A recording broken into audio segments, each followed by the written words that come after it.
What's up, gorgeous? I hope you are enjoying your quarantine.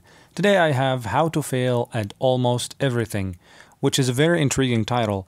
Almost everyone I tell about this book tells me, oh my god, the story of my life. For some reason, people seem to be a little pessimistic. But anyways, How to Fail at Everything and Still Win Big by Scott Adams. It's a great book, one of the best self-help books. I think we are going to almost finish all the self-help books until we actually are able to help ourselves and get real help.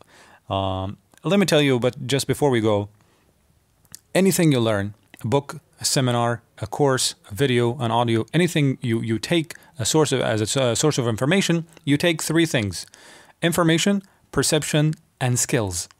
All right? Information, things you just know. Perception are the way you think after you have known these things, and skills are the actual application of the information. Let me give you an example. Let's say, for example, I tell you that one of the most important skills in the modern world in the 21st century is learning and acquiring languages. And one of the most important languages are English, French, Spanish, German, Russian, Chinese, and Japanese, Portuguese. All right? And I also tell you, after this information, that if you are speaking 3, 4, 5 languages, if you are a polyglot, you will have much more opportunities than you could ever imagine. In companies and operation and organizations will be fighting to have someone like you. Also, learning languages is not impossible and it does not take years. We spoke before about the 80-20 rule, where you can just focus on the most important rules and vocabulary, and you can learn a language in 3 or 6 months. So now you have this information that languages are so important, and the most important languages that I've mentioned, and the perception that you have is learning languages is easy, is not impossible. So you have information and you have perception. Number 3 is a skill. If you sit down and started memorizing vocabulary and understanding grammar and repeating pronunciation, and you acquire this language, now you have the skill. If you have the information and the perception without learning the skill, you have nothing. All right? It's very easy to tell you languages are important, skills are important, starting a business is important and it's good and blah, blah, blah, yada, yada, yada. It's not going to help you unless you have it, unless you own it. Skill is money. Skill is the currency of the modern world. If you have skills, if you have knowledge, if you have actual skills, you own, right? If you speak a couple of languages, okay, no one can take this from you. You have it right now. You own it. It's yours, all right? If you have information, just you know that languages are good and they are important, but you do nothing with the information and the perception, it's not going to help you at all. So let me try to help you a little bit in acquiring actual skills and sitting down and studying with this book, okay? I have learned a couple of lessons from this book. Let's take just 5 of them. Number 1, goals are for losers and systems are for winners. I think I've mentioned this before, but almost all the self-help books tell you, you gotta have your goals, focus on your goals, write down your goals. And I might have said this before, but I also said it's not for everybody, all right? The author, Scott Adams, suggests that actually most people who have achieved everything or anything did not have a specific goal to reach it, but they have systems. Take someone like Bill Gates, for example. This guy has studied programming for years and studied entrepreneurship and became a serial entrepreneur, and his system was to start a company and make software and so on, and with his system he made Microsoft, and then he became what he became.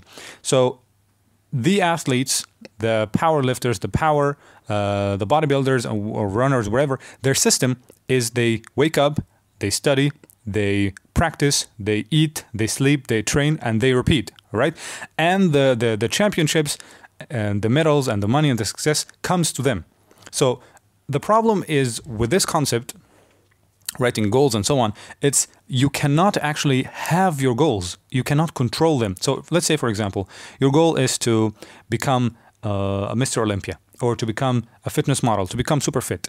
Can you make yourself Mr. Olympia? Can you control the judges? Can you control the competition? No, you can control yourself. You can control the food you eat, the hours that you spend training, sleep, and you can control the things that lead you to that goal, the process. Let's say, for example, you want to become a millionaire. Can you control the economy? Can you control the market? Can you control the stock market? You cannot. You can control yourself. You can control your spending. You can control your earning. You can control your saving, your investment, only yourself. So if you have a system to follow strictly and consistently, you might reach your goal. So this is lesson number 1. Have a system and a process for anything you want to achieve.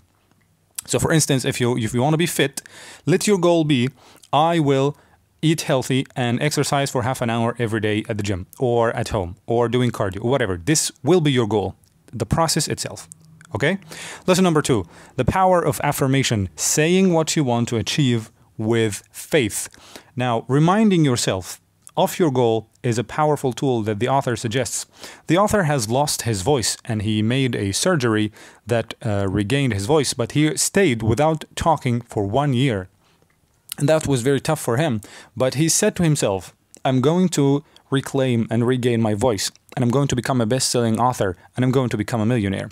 And believing in his affirmations and the things that he affirmed and said to himself, he regained his voice, and he has this book that we are reading right now, becoming a bestseller, and of course he became a millionaire. So affirm yourself. Tell yourself it's going to happen, it's going to come, I will do it.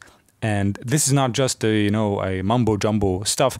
It might actually work for some. I said, just take what works for you and leave what doesn't.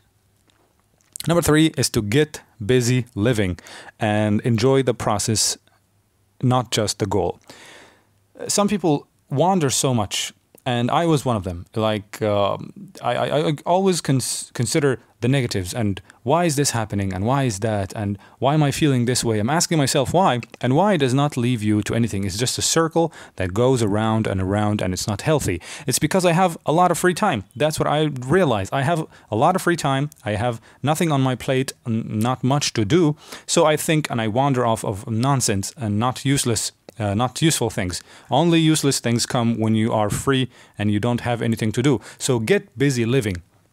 Schedule your day, have important things to do, have projects and things to learn and study and exercise and work out. Have your day planned so that by the end of your day you say, I wanted to do more. I had a lot of things in my mind to do, right? This will not give you an opportunity to dwell and think so much of the negativities. This was lesson number 3. Number 4, be healthy, eat well, sleep well, and take care of yourself. So when you feel down, when you feel bad, you start to treat yourself badly. You stop brushing your teeth, start working out or shaving or, perfuming and wearing nicely because you feel bad. So why taking care of yourself? You will say, when I feel good, I will start taking care of myself. And we said before that motion creates action. It's not true. Action creates motion. Don't wait for yourself to feel good, then take care of yourself. Take care of yourself, then you'll feel good. Eat healthy, exercise, learn, educate yourself, work. Then you will feel good. The motion does not come before the action. The action precedes the emotion. All right. So take some action, take some positive action, survive.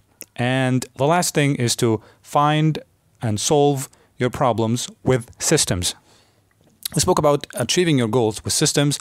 Now let's talk about solving your problems with systems. You say, I want to quit smoking. Or I want to lose some weight. That's a problem. What do I do? Well, I will have a goal. I will have a goal to quit smoking forever. Or I will have a goal to lose 5 pounds or 10, whatever.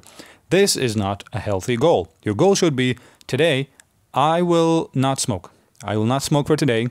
And then for the next 30 days. And then for the next 90 days. All right. This is a challenge. This is a system. Whenever I feel like I want to smoke, I will go out. I will breathe. I will meditate. I will exercise. I will do something. This is my system to avoid smoking. Also for losing weight.